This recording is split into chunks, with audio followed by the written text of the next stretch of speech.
good. Bob, if can everybody here? We have a special presenter here, and I'm gonna have you introduce yourself, please, sir. Please forgive me for interrupting what you all were enjoying so much. This is what it should be about. My name is Earl Flatt. Sorry. My name is Earl Flatt, and I'm a Marine. I will die a Marine. When Wallace received his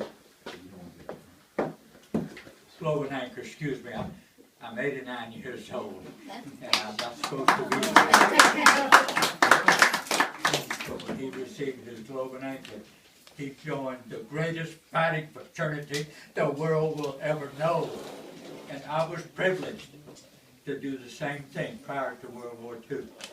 And I served and trained with my brother Wallace for months and months and months, but I did not know him. I was in the 5th Division, he was in the 5th Division, but I was a Marine paratrooper prior to us forming the 5th Division to attack Iwo Jima.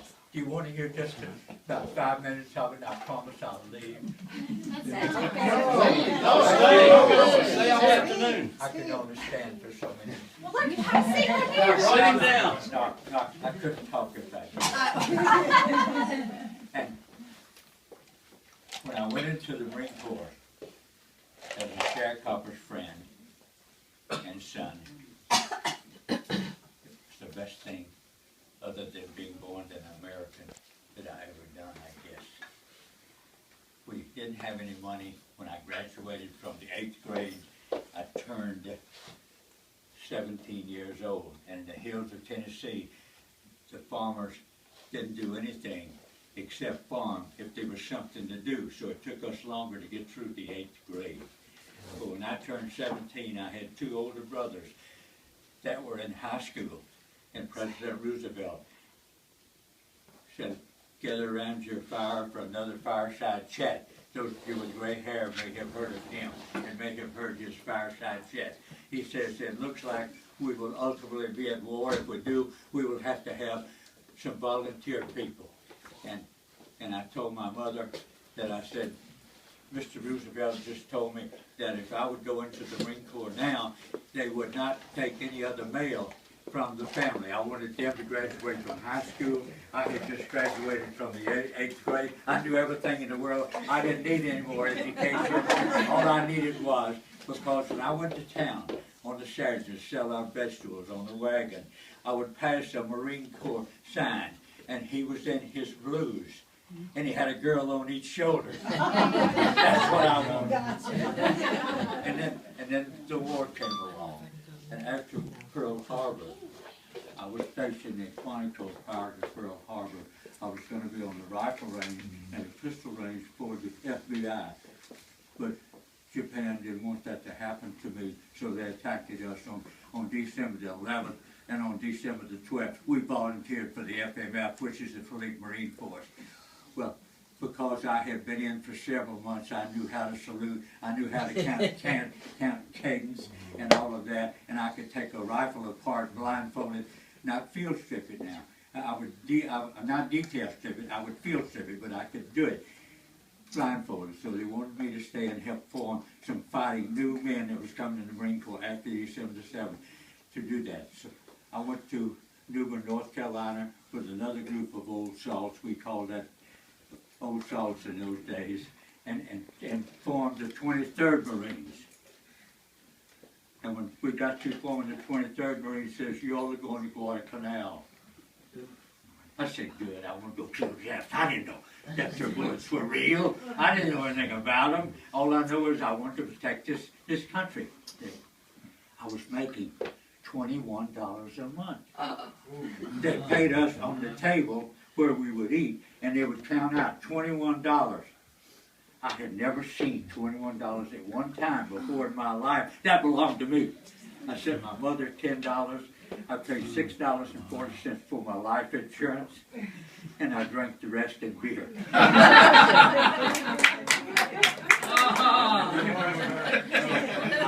I thought after forming the 23rd Marines and going to Guadalcanal that I would get a dream to come true, that I would be a hero. I never was, but I kind of wanted to be, I guess. But You are. they said you can't go, you got to stay and train more Marines. I said, I just heard they were forming the paratroopers. I said, I want to go, and I want to go now. They said, okay, if you think you could become a paratrooper. Now, how many of you do the Marine Corps had one parachute regiment? Anybody here? We didn't. Well, we formed the first parachute regiment. We fought everywhere almost that it was possible, but they couldn't use us for what we were trained for. And we were making $50 extra a month. You taxpayers were giving us $50 just to jump one time a month, and we weren't even shooting at the enemy. No Marine jumped into combat in World War II as a unit. Well, it finally said we're going to have to disband the Marine, we're going to have to disband the paratroopers because we're going to form the 5th Division. That's when they separated the paratroopers. They started bringing in other men from Guadalcanal and from those other places in the South Pacific, and new Marines were coming in every day. And we formed the 27th Marines, the 28th Marines, and the 26th Marines. I happened to be selected for the 26th Marines. My brother Wallace happened to be selected for the 28th Marines. I don't know what you know about the 28th Marines or not, but the 28th Marines, when we landed, forgive me, the day we landed on Iwo, he went in that morning at 9 o'clock, 28th did. We ran the 26th. We had just returned from Guam, and they kept us in reserve. They called it floating reserve. So we stayed out. We said this is only going to take 3 or 4 days, and we get it over with, and we'll go home. Maybe not necessarily home. Home was the camp where we were, and that was Hawaii for us. But all hell broke loose about 11 o'clock. Colin Mad Smith, the general that was protecting the thing, said, send in the 26th Marines. We went in at 1 o'clock in the afternoon. Brother Wallace had gone in at 8 that morning. They landed at 9. They turned left to take Mount Suribachi, which isn't a mountain. It's 117, 3 football fields high. They went in. They didn't take it that morning. They didn't take it the next morning. It took them 5 days where Brother Wallace was to take Mount Suribachi. We landed that afternoon, and we couldn't even get to shore because of the bodies floating in the water and the debris from what the Japanese had done to us when we did try to get ashore. We finally got to shore just before dark, and we couldn't even get up. Every Marine who sunk his boots into the sands of Iwo, every 3rd man was a casualty. Battle for Iwo Jima took 36 days after Brother Wallace and his group took Mount Suribachi. They're the ones that raised the flag. You all knew that, didn't you? Yeah. Good, okay. Hey, I've got a book here, and I was going to go into details. I'm not going to. This is the actual Battle of Iwo Jima. It had this put out by the government. Did he have one of these? Sir, I don't know that he has one. He has a lot of stuff, but I don't know. Yeah, but I don't think it didn't have Well, that. it's the official witness that happened. His name appears in here twice, I found, maybe more times, see. And if you'll call me at a later date, I'd love to come by and let you go through it. In fact, I will leave it with you if you promise that you'll give it back to me. Then Give lots of witnesses. they'll give it hard to come back. But Iwo Jima was the #1 battle of World War II. Iwo Jima was the first land that we took that belonged to the Japanese prior to World War II. Iwo Jima was the first battle that the Marine Corps was ever in where our casualties was more than the enemy. War is hell. I don't like war. We threw 70,000 Marines, 3 divisions, had 22,000 people. We thought we would be out of there in 3 or 4 days. Who do you think was best trained? I have no animosity in my heart today for the Japanese soldiers. They were the best trained, the best people I have ever met to do what we were there to do, to kill Japs, and they wanted to kill Marines. So, I hate war. And I don't want to talk about war anymore. I want to present to you, ma'am, a Marine Corps flag. And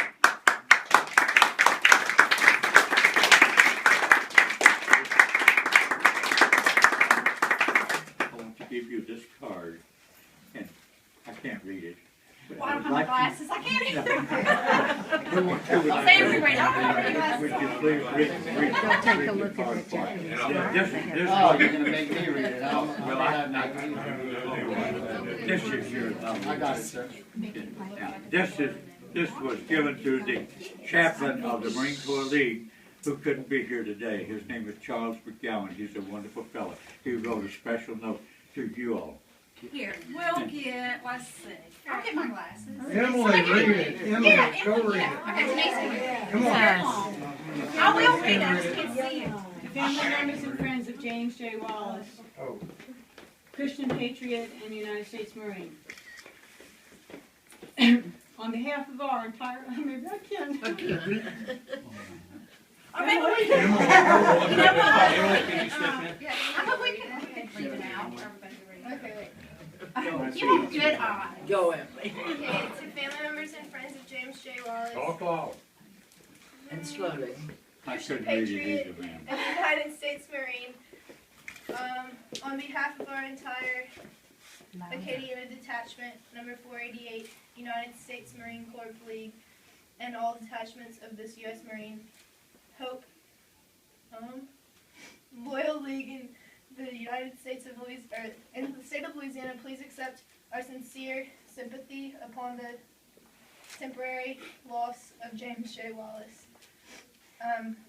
Fellow Marine, we say temporary loss because in St. Paul's address to the Corinthians, we believe in God's word that once we believers leave our earthly bodies, we are at home with the Lord. Therefore, due to the life on earth by Jesus Christ, his suffering, shed blood on the cross, and resurrection for the dead, then we are to assume that we will be reunited in God's kingdom forever.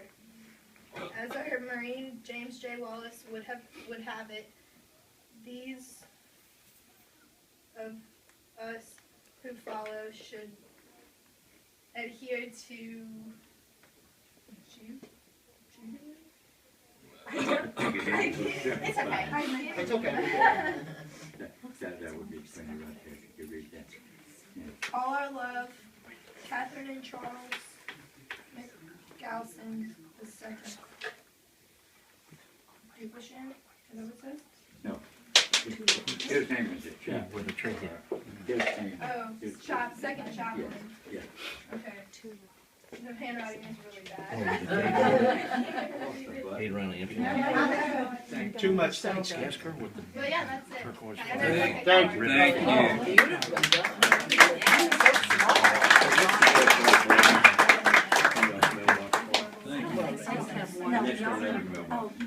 Would you like to hear any more about Iwo or ask any questions? Voting rights system. We have another.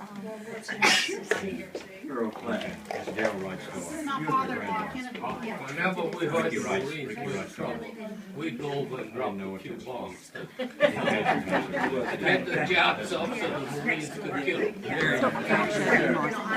Bob, it will be my 70th consecutive day before we land. But thank you for what you did, sir.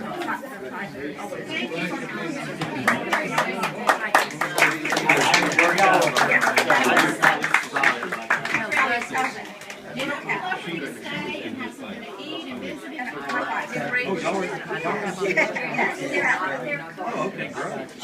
Yes. Nice to meet you. And it will be a good night.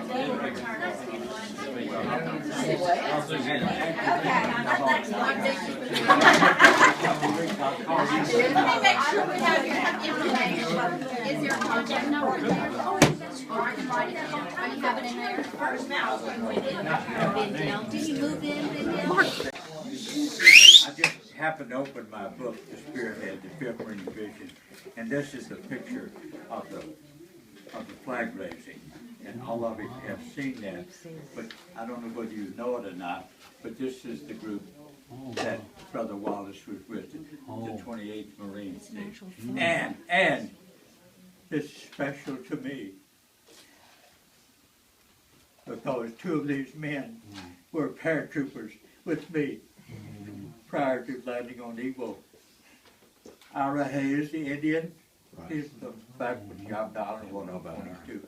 Ira Hayes was a paratrooper with me, and Harlan Block, the one who's putting the staff in the ground, was a paratrooper brother prior to landing on Iwo. We were with each other, we trained to go to Iwo, so this picture is special to me.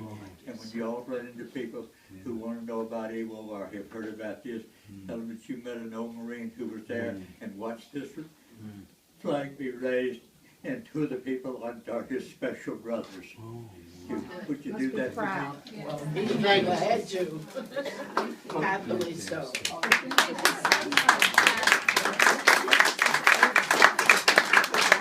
And you make us proud. Please continue doing what you were doing when I came in. We always so happy. Well, thank you so much for coming. We appreciate it. I saw him out in the street. He said, "Is this where James Wallace went?"